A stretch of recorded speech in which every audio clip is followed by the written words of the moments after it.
The hour is past midnight. The fire has died to embers.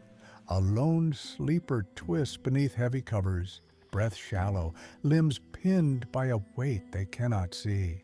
The air is thick, pressing, as though the walls themselves are leaning closer.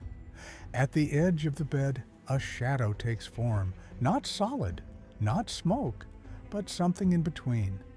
At first it is gentle, a whisper at the ear, a caress along the arm, the sensation of warmth too close to belong to an empty room. But sweetness turns to suffocation. The touch grows heavy, nails instead of fingertips, a crushing weight pressing down on the chest. The sleeper tries to cry out, but the voice is stolen, locked behind clenched teeth. For centuries, men and women swore these encounters were no dream. They spoke of succubi and incubi, demons of desire, predators cloaked in intimacy, visitors who came not to kill, but to corrupt, to feed, to bind, lovers from the shadows who demanded a price. Priests wrote of them, villagers whispered about them, and accused witches confessed to them under torchlight. These were not passing nightmares. They were believed to be unions between the human and the infernal, bargains signed not with ink, but with flesh. What comes in the night may not be a nightmare at all. Night in the Middle Ages was not what we know today. There were no lamps burning in every street, no hum of machines to keep the dark at bay. After sunset, a village was swallowed whole by blackness, a single candle guttering in a wooden home, or the fading embers of a hearth were all that stood between safety and the void. Families huddled together, not only against the cold, but against the terror of what might slip through the silence. Sleep itself was considered dangerous. To close your eyes was to open a door. A state where the soul could wander, where spirits could cross the threshold of the body. People believed the bed was a liminal place, half in this world, half in another. To dream was to risk visitation, and to wake paralyzed with a weight on your chest was proof that something had entered. The church seized on these fears. Priests preached that the devil sent agents to tempt monks in their cells and nuns in their cloisters. Reports told of holy men assaulted in their sleep by shadowy lovers, visions so vivid they could not be dismissed as mere dreams. These were warnings. Even in the most sacred places, desire was a doorway for the infernal. And yet these same stories echoed the universal experience of nightmares. Many across the centuries spoke of waking unable to move, pinned to their beds by an unseen presence. The old word for it was the nightmare, not a horse, but a mara, a crushing spirit. Today we might call it sleep paralysis, but to those who lived by candlelight, it was the hand of something darker. Imagine waking in that silence, your chest tight, the air thick, convinced that you were not alone. How else to explain it but through the language of demons? The experience was too physical, too real to dismiss. And so nameless fears became named visitors. From nameless fears came names, succubus and incubus. Long before medieval Europe gave these night visitors Latin names, older civilizations had already spoken of spirits that slipped through sleep. In ancient Mesopotamia, where clay tablets bore the first cuneiform, the Lilu and Lilitu spirits were feared as unseen lovers and takers of vitality. They were said to drift through windows, sit on the beds of men and women, and drink not only blood, but strength, leaving fever, exhaustion, and sterility behind. These were not quaint tales, but warnings carved into prayers and incantations, an attempt to hold back something that seemed as real as sickness. From these roots, the legend of Lilith grew.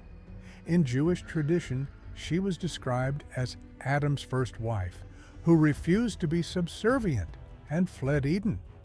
Later texts turned her into a wanderer of the night who preyed upon infants and seduced men in their dreams, a female echo of the Lilith. In medieval imagination, Lilith became a shorthand for female demonic power, not only a temptress, but a thief of life, the archetypal succubus haunting the threshold between human desire and divine law. When Latin scholars began to codify the lore of demons, they chose precise words. Succubus comes from succubere, to lie beneath. Incubus from incubare, to lie upon. It was as though the very grammar of the words pinned down the act, a bureaucratic label for something whispered in confessionals. By naming them so plainly, theologians turned vague nightmares into distinct categories of sin. The female demon that visited men, the male demon that visited women. This naming also bound the phenomenon to the moral codes of the time. In an age obsessed with chastity and spiritual purity, a nocturnal emission, a pregnancy outside of wedlock, or even a forbidden dream could be framed as an assault by a demon rather than an act of human weakness. Manuals of confession recorded stories of incubi forcing themselves upon sleeping nuns.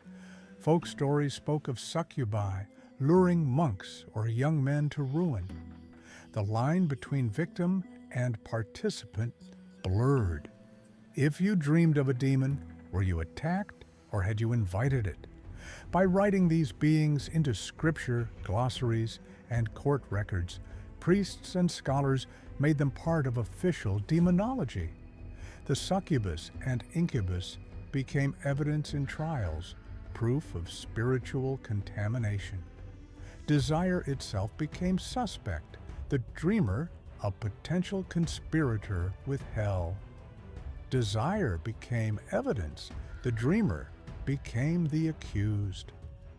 Once the names succubus and incubus had entered the language, stories multiplied like shadows at sunset. They slipped from whispered confessionals into court records, sermons, and printed pamphlets, giving the invisible a face. In the archives of Benedictine and Cistercian houses, you still find notes written in a trembling script. Monks confessing to their confessors of nighttime assaults. One brother swore that a veiled woman visited his cell each night, kneeling by his bed as though in prayer, before climbing atop him, leaving him weak and ashamed by dawn. Another claimed he awoke to a winged creature pressing his lips closed, while something cold seeped into his chest.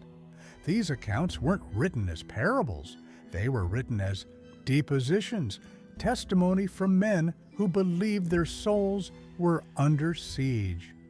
Beyond the cloister walls, in villages where candlelight was scarce and childbirth dangerous, the same fears took on a harsher shape. A girl with a swollen belly and no husband might claim a nocturnal visitor, rather than risk execution for fornication. Neighbors whispered that she had borne a demon's child. Midwives were accused of helping to deliver these infants and of hiding their deformities.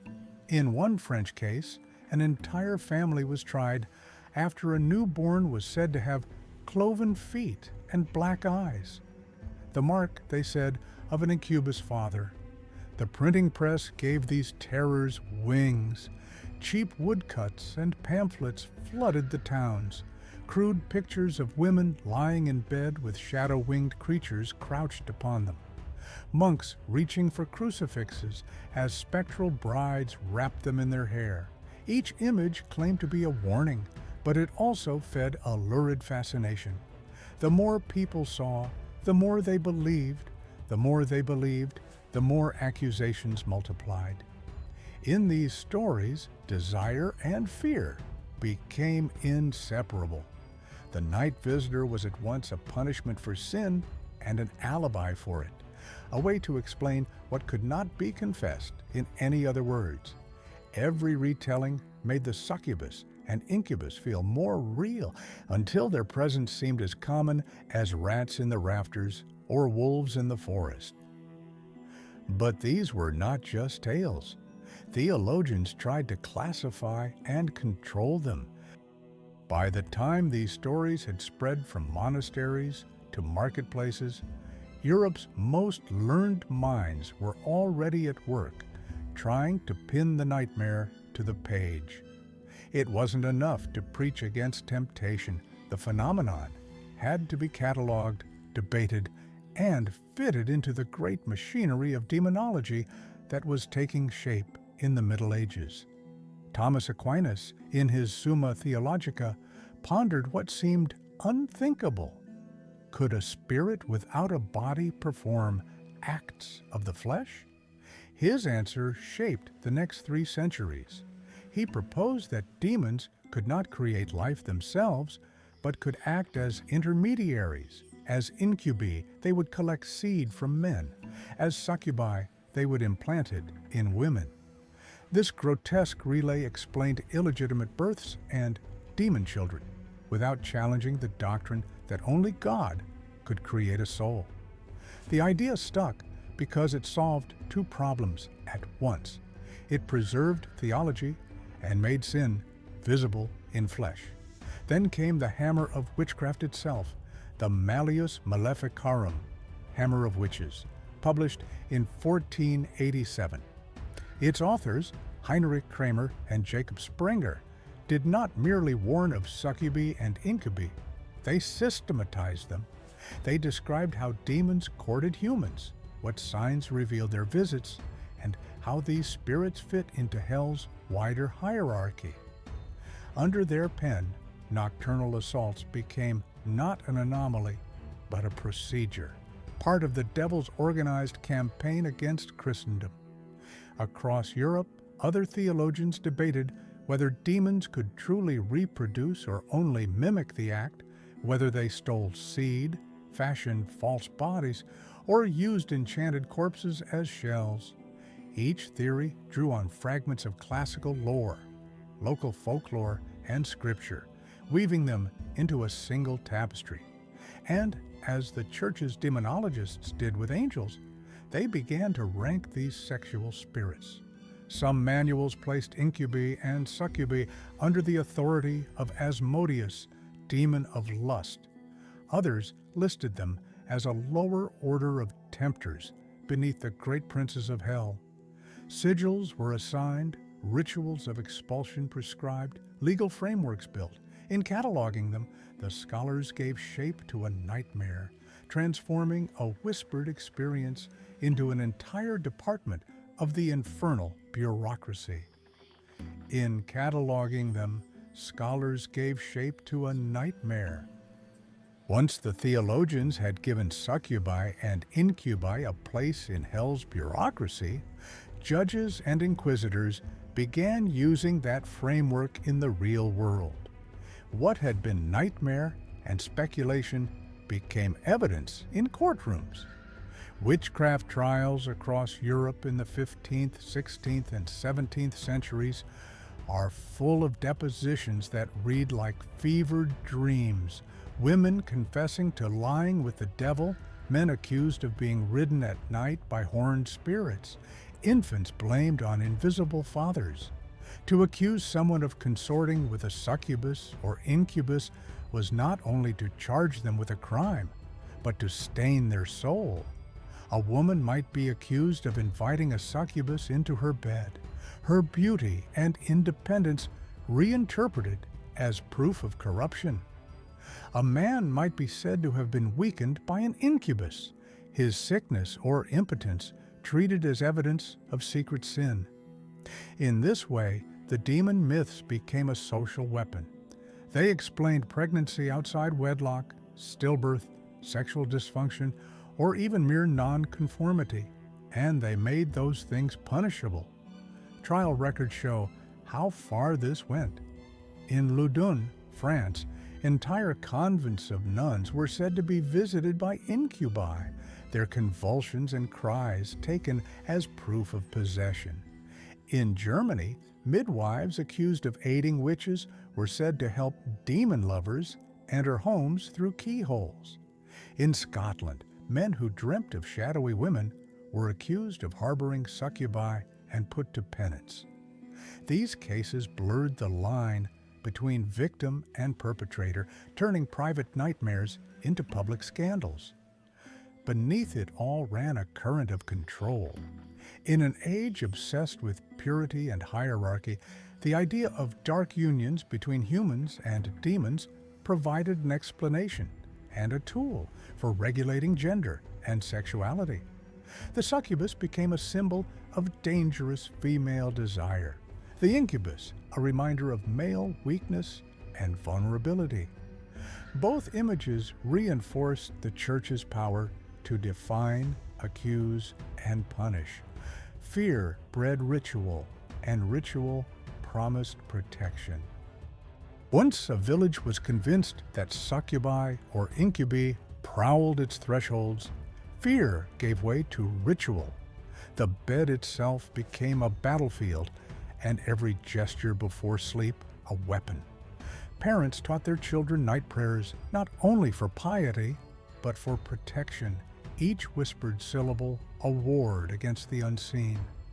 Rosaries were wound around bedposts, crosses etched into wooden headboards. Under pillows, people slipped small knives or bits of iron, believing the metal would cut any spirit that tried to press upon them. Women wore strings of blessed salt like necklaces or hid relics of saints inside their nightclothes. Holy water was sprinkled across sheets and doorways, making a fragile perimeter of sanctity around the bed. In Orthodox regions, bells were rung at dusk to scatter lurking demons, and candles of beeswax burned through the night as a light fence no spirit could cross. Communities turned defense into spectacle. Public exorcisms were held for demon lovers, men and women said to be tormented nightly.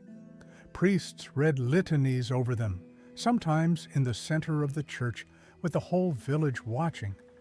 The afflicted might be made to swallow ashes of burned charms or to sleep under altars. Charms and talismans suspected of inviting spirits were burned in communal fires, the smoke rising as a visible sign that the pact was broken. Every region mixed Christian rites with older customs. In Poland, mothers stitched herbs into pillows and drew protective circles of poppy seeds around cradles, so a succubus would be forced to count them until sunrise. In rural France, knots were tied in sheets or clothing to bind a demon's power. In the Balkans, the sound of clanging iron or bells at night was believed to tear open the veil between worlds and drive intruders away. Every charm, every amulet, every whispered plea had the same goal: keep the bed empty, keep the night clean, keep the soul intact until dawn. Every charm was a whispered plea: keep the bed empty, keep the night clean. The succubus and incubus may have been sharpened to Latin names in medieval Europe, but the idea of night spirits who bridge flesh and the unseen is far older and far wider. Across continents, across religions, people describe the same dreadful intimacy: the touch that should not be there, the weight that pressed in the dark, the strange children born of invisible fathers. In the traditions of India, stories told of yakshanas, spirits of desire, who could bless or destroy. Sometimes they were depicted as radiant, almost goddess-like figures who granted wealth, beauty, or children. But in their darker form, they were tempters, appearing to men at night, draining vitality or trapping them in endless longing. In the tantric imagination, their embrace could either bring enlightenment or ruin, and the line between the two was dangerously thin. Far to the north, in Tibet, the Dakini whirled in cremation grounds, half goddess, half demon. In her enlightened form, she was the sky dancer, a symbol of wisdom, fierce and liberating. But folklore also painted her as a flesh-eater, a predator who danced among bones and flame, feeding on the life force of those who dared to stray too close. In these tales, she resembled the succubus, not as a seductress, but as a devourer, proof that passion and terror are often twins. In the Arab world, a different name haunted bedsides, the Qarina. Said to be born with a person at the same time as their soul, she was a spirit double that lingered in shadow. Many claimed the Qarina came at night, lying upon sleepers, leaving them paralyzed, whispering in their ears, draining their will. Mothers feared her most, for she was blamed when infants wasted away in their cradles. Protective prayers were written on amulets, tucked beneath pillows, and recited before sleep to hold her at bay. In Africa, too, the night was filled with visitors. Among some peoples of West and Central Africa, stories told of spirit wives and spirit husbands, unseen partners who demanded intimacy in dreams, leaving the living partner weakened, infertile, or estranged from human relationships. Elsewhere, the night pressers were spoken of, beings that crush sleepers beneath an invisible weight, choking breath, draining strength, leaving the victim trembling by dawn. When European missionaries and colonial writers encountered these stories, they folded them into their own vocabulary. The Yakshini, the Dakini, the Qarina, the spirit wife, all were retold as Succubi or Incubi, as if the same demon wore different masks around the world. What was lost in that translation were the cultural roots, the subtle shades of meaning. But what remained was the constant, the night visitor, intimate and invasive, crossing the line between human and inhuman. Across cultures, the story was the same: intimacy with the invisible. Centuries have passed since inquisitors scribbled confessions of demon lovers into parchment. Candles have been replaced by electric lights, monks' cells by apartment bedrooms. And yet, when darkness falls, the same ancient story still unfolds in whispers, on message boards, and in the flicker of a screen. Doctors today speak of sleep paralysis, of misfiring REM cycles, of a brain half awake and dreaming. They label the crushing presence on the chest the old hag experience, a neurological glitch. But listen closely to the testimonies, and the pattern is older and stranger. People across continents describe not only paralysis, but a presence, intelligent, invasive, sometimes seductive. They wake with marks on their bodies, bruises, scratches. They feel drained for days. A glitch does not leave fingerprints in the morning. The succubus and incubus have survived the centuries by changing shape. They now stalk our screens as much as our sleep. Horror films resurrect them with wings and claws, dark-eyed seductresses or horned intruders crouched on the edge of the bed. Fantasy games give them stats and powers, letting players summon them as allies or fight them as bosses. Online forums swarm with first-hand accounts, men and women claiming night attacks, intimate touches, whispered names they never told a soul. Some say they have spirit husbands or wives who visit them nightly. Others speak of shadowy figures feeding off their energy. What was once feared as a predator is now sometimes courted as an icon. Artists draw succubi with velvet skin and glowing eyes. Musicians use their image to sell records. On social media, succubus has become a hashtag for dangerous beauty, incubus a meme for dark masculinity. But beneath the glamour, the old hunger still glints. Even in memes and movies, the midnight visitor hasn't left the room. Science may offer theories, but mystery keeps returning. Perhaps what we call sleep paralysis is only the mask of something older. A visitor whose name we have been whispering for 5,000 years. Even in memes and movies, the midnight visitor hasn't left the room. For as long as humans have dreamed, the night has never been silent.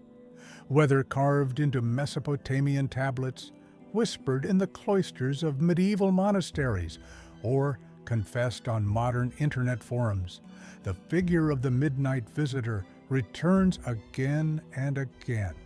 The succubus and incubus have worn many faces: demon, spirit, shadow, even lover, but their essence remains unchanged. They are stories of vulnerability, of desire, of what happens when the body lies helpless and the mind opens to something unseen. They are more than demons of lust. They are mirrors. In one age, they embodied the church's warnings against sin. In another, they gave shape to forbidden fantasies. Today, they haunt our horror films, our art, our memes, proof that even in an age of electric light and science, we still feel the same chill when the dark grows heavy. So the question lingers: were they ever only nightmares, hallucinations stitched by sleep paralysis and guilt? Or are they something older than sleep itself? Entities that slip between dream and waking, wearing desire as a mask. If the same stories repeat across cultures and centuries, what does that say about the visitor in the night? Now, I want to hear from you. Do you believe the succubus and incubus are echoes of our own minds? Or do you think the old tales were right, that something truly comes to us when we are most vulnerable? Share your thoughts in the comments. Your legends and theories may find their way into a future episode. And if these descents into the world's darkest myths keep you awake at night, then subscribe and join us, because the shadows are endless and there are many more names waiting in the dark.